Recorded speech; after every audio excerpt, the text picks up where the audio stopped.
নমস্কার বন্ধুরা, আজকে সকালবেলা অনেক সকালবেলা ঘুম থেকে উঠেছি, কিন্তু কাজ শেষ করতে করতে এখন 8টাই বেজে গেল।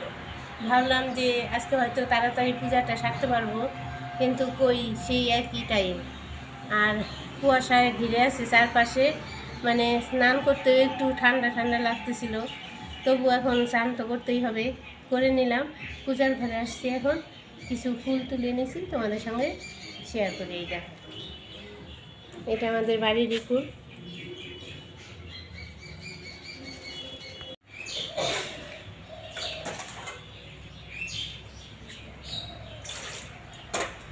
ঠাকুর ঘরেও অনেক কাজ থাকে বন্ধুরা। এখন ঠাকুর ঘরে ঢুকলাম, কমপক্ষে 1 ঘন্টা তো লাগবেই আমার এখানে কাজ করতে। 1 ঘন্টার কমে আমার পূজা হয় না।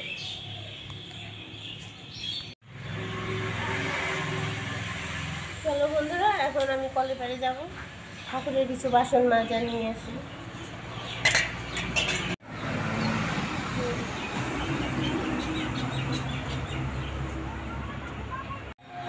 পূজার কাজ করতে করতে মনে হলো যে একটু রাস্তায় যাই। আমাদের তো হাই রোডের সামনে বাড়ি, তো চলো আমার সঙ্গে চলো, তোমাদের একটু রাস্তাটা আমাদের দেখাই।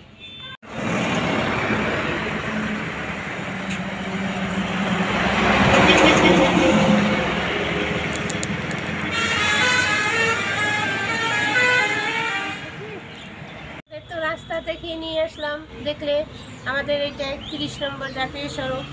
তো ভাবলাম তোমাদের একটু দেখাই। এখন এই যে কলের পাড়ে ঠাকুরের বাসন মাজবো, তারপর পুজো দেবো, তো আমার সঙ্গে থাকো।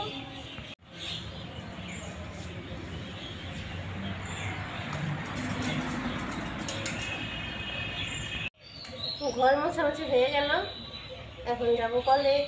আর কাঁচা ঘরেও মুছতে হয়, পাকা ঘরেও মুছতে হয়, দুইটা ঘরেই ঝামেলা আছে। আর না মুছলে তো পরিষ্কার থাকে না, এই জন্য মন্দিরটা রোজ দিনই মোছামুছি করি।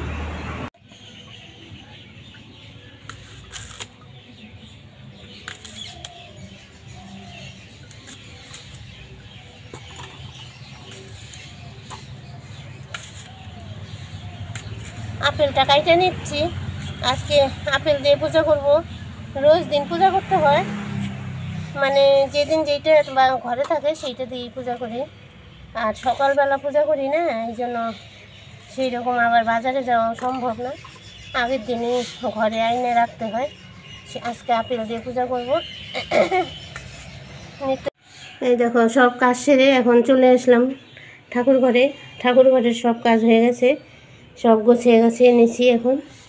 এখন বসে পুজোটা দেব। তাও পুজো দিতে 1 ঘন্টা টাইম লাগে আমার। সমস্ত কিছু গোছানোর ব্যাপার আছে, বেলপাতা, তুলসী পাতা সবই তো জোগাড় করতে হয়। তো পূজাটা করে আসি। তোমাদের কাছে কেমন লাগলো আজকে আমার ব্লগটা, তোমরা আমাকে কমেন্টে জানাবা। আর আমার বাবা ভোলানাথের মন্দিরটা তোমরা দেখলে বাবার সম্পর্কে একটু কমেন্ট করো। সবার মঙ্গল হোক। আজকের মতো ভিডিও এখানেই রাখছি। সবাই লেখো, জয় বাবা ভোলানাথের জয়।